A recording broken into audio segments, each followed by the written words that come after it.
घर की कंस्ट्रक्शन करवा रहे हो और आप चाहते हो कि घर स्ट्रांग रहे, तो ये 15 काम आपको अपने ठेकेदार से करवाने ही करवाने। आप 20-25 लाख रुपए या 10 लाख रुपए लगाने वाले हो, लेकिन वो ठेकेदार ये चीज़ें मना कर सकता है क्योंकि उसका एक्स्ट्रा टाइम और एक्स्ट्रा खर्चा जाता है। तो कभी भी घर की कंस्ट्रक्शन करवानी है, ये 15 काम करवाने हैं। इससे घर स्ट्रांग भी होगा और सही से घर बनेगा ही बनेगा। ठेकेदार ज़रूर आपको बोलेगा कि ये ज़रूरत नहीं है, एक्स्ट्रा मटेरियल लगेगा, एक्स्ट्रा खर्चा जाएगा, इससे कुछ नहीं होने वाला। काफ़ी चीज़ें बोलते हैं ठेकेदार, लेकिन आपको सुनना नहीं है, आपको ये करवानी है। तो शुरू करते हैं आज का वीडियो, लेकिन उससे पहले प्लीज़ चैनल को सब्सक्राइब कर लो और बेल आइकन दबा लो। जब भी घर की कंस्ट्रक्शन करवाओ, अपने ठेकेदार या कॉन्ट्रैक्टर को बोलो ये जो कॉलम पे किया जा रहा है इसको स्टार्टर बोला जाता है। ये स्टार्टर अपने कॉन्ट्रैक्टर से करवाना ही करवाना है, तभी आपके जो पिलर होंगे, कॉलम होंगे, वो स्ट्रॉन्ग बनेंगे। अब ये स्टार्टर क्या होता है? जब भी कोई कॉलम स्टार्ट किया जाता है उससे पहले ये 4 इंच का कंक्रीट किया जाता है कॉलम के चारों तरफ।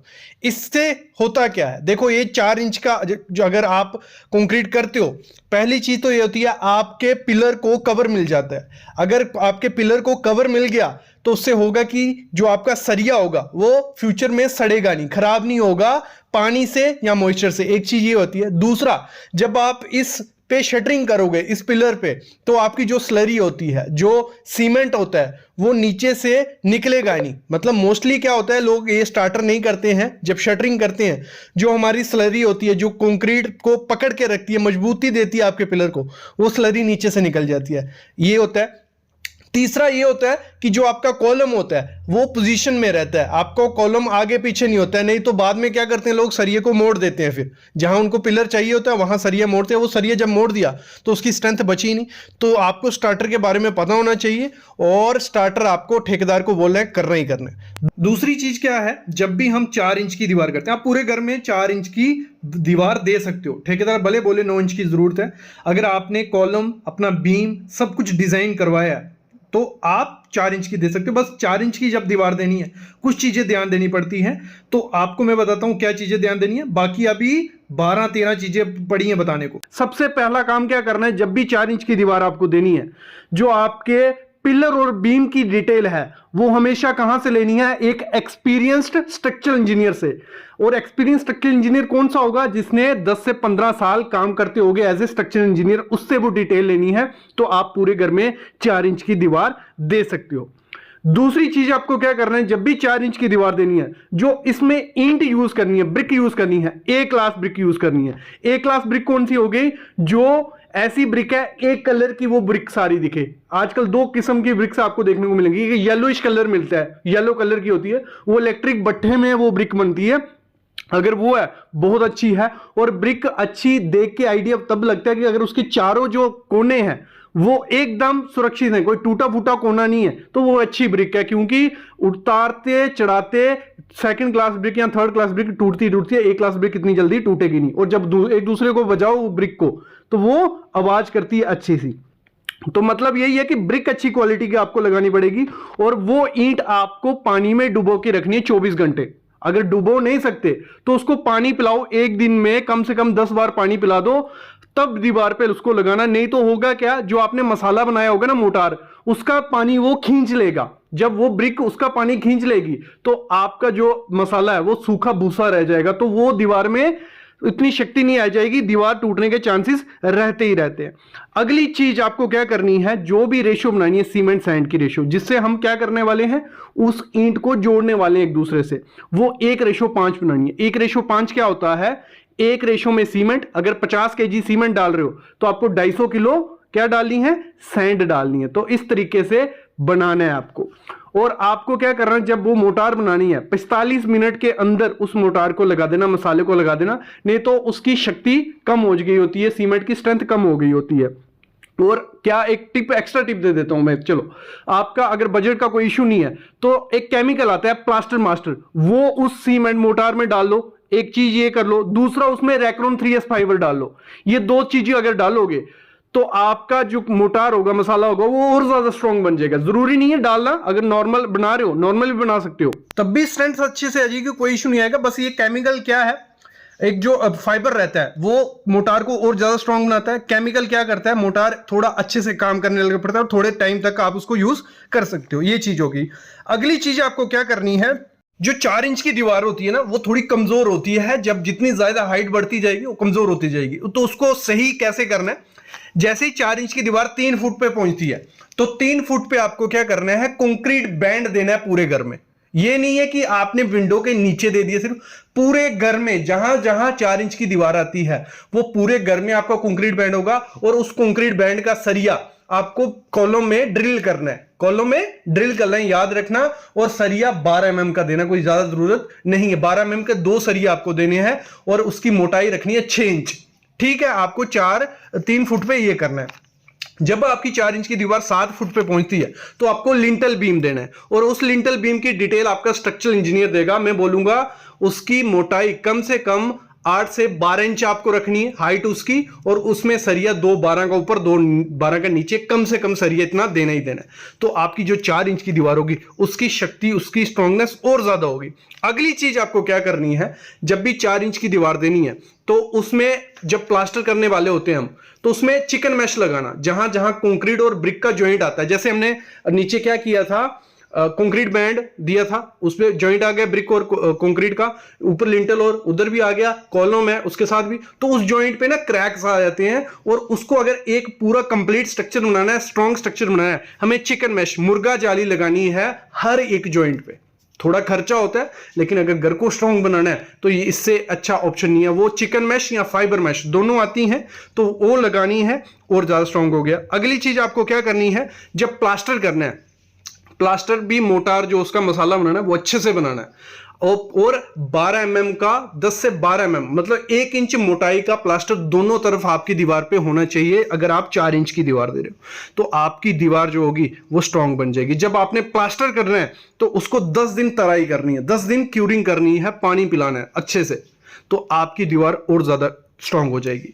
फिर अगली चीज आपको क्या करनी है, जो सीमेंट इसमें यूज करना है मसाला बनाने में, जहां जुड़ाई करने में, ब्रिक वर्क करने में, तो आपको पीपीसी सीमेंट यूज करनी है। भले एसीसी, भले अल्ट्राटेक, भले अंबुजा, जहां आपके एरिया में जो भी सीमेंट मिलता है वो सब अच्छे हैं, उनको यूज करो। बस क्या करना है, वो 3 महीने ज्यादा पुराना सीमेंट नहीं होना चाहिए। जैसे जितना पुराना सीमेंट होता जाता है उसकी स्ट्रेंथ कम होती जाती है, तो 3 महीने से ज्यादा पुराना सीमेंट मत लगाना। अगली चीज आपको क्या करनी है, हमारी जो 4 इंच की दीवार होती है उसमें क्या होता है, आपको जब जरी काटनी पड़ती है, क्योंकि इलेक्ट्रिक की पाइप आपको कंडक्टर पाइप डालनी है, तो जरी काटनी है तो सही से जरी काटनी है। वो जरी क्या, आपको कटर से काटनी है। कभी भी थोड़ी और शीनी से जरी मत काटना, कमजोर होती है दीवार, जितनी हिलेगी उतनी कमजोर होती जाएगी दीवार। तो आपको कटर से कटिंग करनी है। और कंक्रीट बैंड और लिंटल का सरिया नहीं कटना चाहिए, ये हमेशा ध्यान रखना। सरिया कट गया तो वो कमजोर होगी दीवार, वो तो गिरेगी गिरेगी। तो आपको कटर से काटना है। और जब पाइप उसमें डाल दी, उसके ऊपर आपको मसाला बनाना है 1:4 का, वो मसाला लगाना है उसके, ठीक है। लेकिन मसाले से पहले आपको चिकन मैश लगा देनी है, नहीं तो वहां क्रैक आ जाएगा। तो आपको ये करना है और उसकी तराई, क्यूरिंग करनी है अच्छे से उस एरिया की। एक चीज ध्यान देना, जब भी 4 इंच की दीवार देनी है, पूरी ब्रिक उसमें लगानी है, पूरी बड़ी बड़ी ब्रिक लगानी है। छोटे पीस लगाओगे तो क्रैक होने के चांसेस हो जाते हैं। और ब्रिक इस तरीके से लगानी है कि जो आपका ब्रिक का मसाला भरते हैं, जिसमें फ्रॉग होता है ब्रिक के ऊपर, ये मसाला इसमें भरे, ऊपर की तरफ मुंह होना चाहिए। और एक ब्रिक का जॉइंट दूसरे ब्रिक के सेंटर में होना चाहिए। तो इससे क्या होगा, आपकी ब्रिक वर्क उसमें जुड़ाई में क्रैक्स कभी नहीं आएंगे।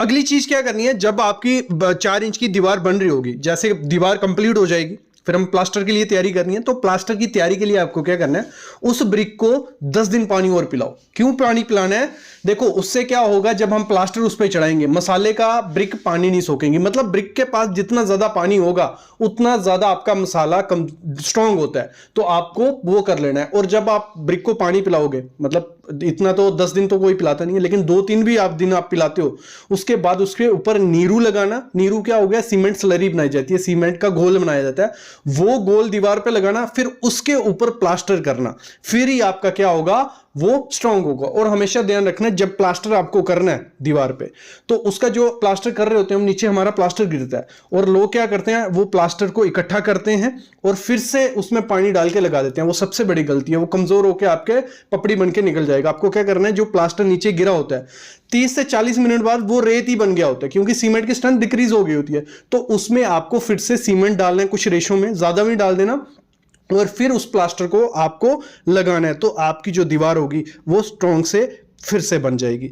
तो ये चीजें होती हैं। 4 इंच की दीवार जब भी देनी है, ये 15 चीजें कर लो, आपकी 4 इंच की दीवार स्ट्रांग हो जाएगी। आपको क्या करना है, जब मिट्टी भरवानी है अपनी फुटिंग में, हम फुटिंग करते हैं, ठीक है, फाउंडेशन की मिट्टी निकलवा ली, 6 फुट के 7 फुट के जितना भी के, जो मिट्टी निकलवाई, फिर जब फुटिंग बन गई तो मिट्टी फिल की जाती है ना, तो वो फिलिंग क्या करते हैं लोग, वो जो मिट्टी निकाली होती है वही डाल देते हैं और साथ ही साथ एक साथ डाल देते हैं। ये सबसे बड़ी गलती होती है। जब एक साथ मिट्टी डाल देते हो, बीच में पत्थर होते हैं, गैप बन जाता है और आपके घर में क्रैक्स आपने देखे होंगे, दीवारों पे क्रैक्स आ जाते हैं, छत में क्रैक्स आ जाते हैं। वो क्यों आते हैं? क्योंकि नीचे हमारी फुटिंग बैठती है, फिर नीचे हमारी ग्रेड स्लैब बैठती है, कई लोगों के घर की टाइल निकल जाती है। तो यही कारण होता है। आपको जब भी मिट्टी फिल करवानी है, पहले चीज तो ये करनी है कि उस मिट्टी में पत्थर नहीं होने चाहिए बड़े बड़े, मतलब नॉर्मल पत्थर होगा जो 50 mm या 40 mm का, वो चलेगा। उससे बड़े पत्थर आप डालोगे वो खराब चीज है। आपको मूरम डालनी है, जो ऐसी मिट्टी होती है जो बिल्कुल चिकनी चिकनी मिट्टी नहीं बोल सकते, मूरम सर्च कर लेना आपके एरिया में मिलती है, नहीं मिलती है, ठीक है, नहीं तो सैंड डालो अच्छी से। और डाली कितने, 1 फुट से ज्यादा एक साथ कभी नहीं डालना, 1 फुट फुट करके डालना, उसको प्रॉपर से कंपैक्ट करो, पानी छोड़ दो उस एरिया में कि आपकी मिट्टी पहले ही बैठ जाए। नहीं तो होगा क्या, घर की कंस्ट्रक्शन हो जाएगी, बाद में मिट्टी बैठती है तो फिर आपके घर में क्रैक्स आ जाते हैं। अगली चीज क्या करनी है, जब भी घर की कंस्ट्रक्शन करवानी है, वाइब्रेटर खुद का ले लो। अगर ठेकेदार वाइब्रेटर नहीं लाता है, वाइब्रेटर 2-3 हजार रुपए का आ जाता है, 30-40 लाख रुपए घर की कंस्ट्रक्शन में लगने वाला है, 2-3 हजार का वाइब्रेटर उसको लेके दे दो। चाइनीज कंपनी का, अमेजोन, फ्लिपकार्ट, कहीं ना कहीं से मिल जाएगा। वो वाइब्रेटर आप रखोगे तो आपके घर की स्ट्रेंथ डबल हो जाती है, क्योंकि कंक्रीट को जब वाइब्रेट किया जाता है वो एकदम हार्ड सा बन जाता है, उसमें हनीकॉम्ब नहीं रहता। तो आपको वाइब्रेटर लेके दे देना है। घर की कंस्ट्रक्शन स्टार्ट करने से पहले ये चीजें रखना, नहीं तो ठेकेदार से बात करो कि वाइब्रेटर साइड पे रहना चाहिए और हर एक चीज में मारना है, भले वो फुटिंग है, बीम है, कॉलम है, स्लैब है। वो क्या करते हैं लोग, मोस्टली मैंने देखा, स्लैब के टाइम ले आएंगे, जहां पिलर के टाइम, और मारेंगे नहीं इतना, वो उनको रिस्क रहता है खराब नहीं हो जाए, या जब आप साइड पे रहोगे तब मारेंगे। तो वो चीजें आपको उसको बोलना है वाइब्रेटर पहले ले ले। अगली चीज क्या बोलनी है, घर की कंस्ट्रक्शन स्टार्ट करने से पहले कवर ब्लॉक। मैं मोस्टली देखता हूं इंडिया के 60-70% एरिया में कवर ब्लॉक नहीं मिलते हैं, ये कवर ब्लॉक होते हैं तो नहीं मिलते हैं। लोग पत्थर, ईंट कुछ भी यूज कर देते हैं, वो नहीं करने। आपको ये कवर ब्लॉक आपके एरिया में मिलते हैं तो ले लो, नहीं तो ऑनलाइन मंगवा लो। ऑनलाइन हर जगह से आपको मिल जाएंगे, इंडिया मार्ट, अमेजोन, फ्लिपकार्ट, हर जगह होते हैं। तो ये कवर ब्लॉक आपको ले लेने। आपको फुटिंग के लिए 3 इंच का ले लेना है, पिलर के लिए 2 इंच का ले लेना है, स्लैब के लिए 1 इंच का ले लेना है। तो ये आपको कवर ब्लॉक डालने ही डालने, आप डालोगे तो आपके घर की स्ट्रेंथ डबल हो जाएगी। अगली चीज क्या करनी है, जब भी शटरिंग करनी है, शटरिंग इस तरीके से करना, जो प्लाई होती है ऐसी शटरिंग करनी है कि उसमें से स्लरी नहीं निकले। जो सीमेंट का पानी होता है ना, वो निकलना नहीं चाहिए। अगर सीमेंट का पानी निकल गया तो वो खराब चीज है। तो आपको क्या करना है, अगर आपके ठेकेदार की शटरिंग अच्छी नहीं है तो ये जो फोम आता है, कंस्ट्रक्शन फोम रहता है, ये फोम फिल कर देना है जहां जहां से शटरिंग का गैप है। ऐसे तो उसको बोलना है कि शटरिंग आपके अच्छे से होनी चाहिए, कहीं लीकेज नहीं होनी चाहिए। अगर फिर भी शटरिंग अच्छी नहीं है, ये फोम मंगवा लो, अपने खर्चे मंगवा लो। 10 से 15 हजार रुपया जो टोटल चीजें मैं बताने वाला हूं, उतना 10 से 15 हजार लगेगा, लेकिन आपके घर की स्ट्रेंथ डबल हो जाने वाली है इनसे। तो ये कंस्ट्रक्शन फोम मंगवा लो, कुछ 500 या 1000 रुपए का पूरे घर में हो जाएगा। 500 ज्यादा बोल रहा हूं तो सस्ते में हो जाएगा।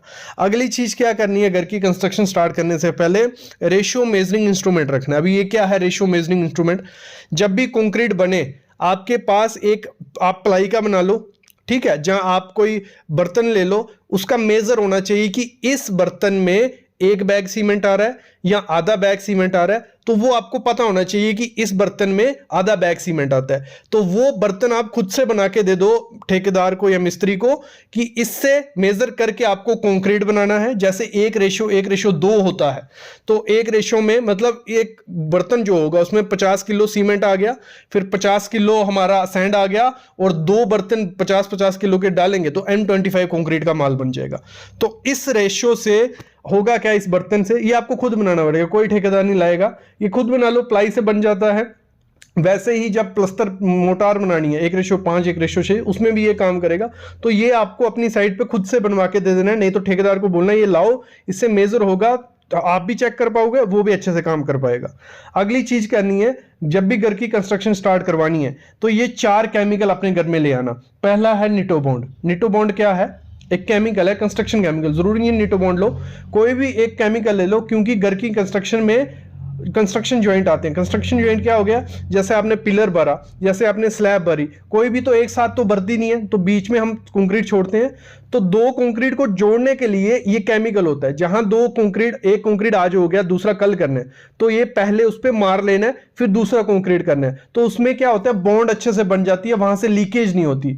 तो ये कंस्ट्रक्शन केमिकल आपको अपने घर में रखना है, एक ही केमिकल रखना है। दूसरा एटीटी, एंटी टर्माइट ट्रीटमेंट। अगर ठेकेदार ला रहा है, कर रहा है तो अच्छी बात है। अगर वो नहीं भी ला के देता है, आप मंगवा लो, 1000 रुपए का वो आ जाएगा, तो उससे आपके घर में दीमक वगैरह नहीं आएगा।